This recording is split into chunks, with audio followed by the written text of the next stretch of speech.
mga guys, so for today's video, kay ubanan ko ninyo paulig Pilipinas. So gikan day mi sa Jeddah mga Zaino nga padto mig Dammam kay connecting flights mi. So mauna ni karon ang Dammam Airport. Gwapo ang gawas. Ang sulod pod gwapo pod kaayo no. So basi nagataka mo mga Zay nganong naamang ko diri sa Jeddah og padto kog daman pauli kog Pilipinas.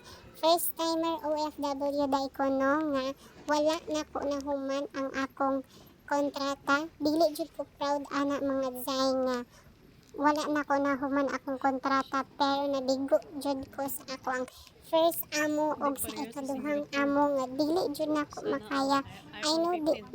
I know sa uban ani nga mga Pinay is makaya nila no, pero sa ako ang kaugalingon is dili jud nako kaya nga ingana nga patrabahoon ko nga dili ko pakaunon sa isa ka adlaw nga sige ra kog inom og tubig. Pero anyway, sa sunod na nato na istoryahan no. So naana ta karon sa Dammam Airport, so mao ni ang airport nila diri. Guwapo, limpyo og well coordinate kayo ang mga staff diri, mga butan. Pero kana lang di lang nato maintindihan kay ang uban dili kabalo mang English. Pero okay lang mga Zay as lang maintindihan nato sila no. So mga Zay na amaze lang jud ko sa ilang airport kay gwapo kaayo.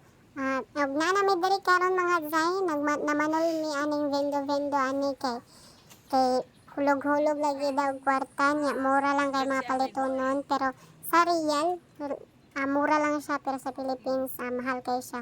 Sa real ang mga chocolate 4-5 real pero sa Philippines is mahal no. So gitry lang namo mga Zay pero nice kaayo. So mao lang na for today's video. Daghan pa kong video na mapakita sa inyo unsa kong experience dito sa Saudi Arabia nga akong gitrabahoan sa Al East. So mao na to mga Guy. Bye.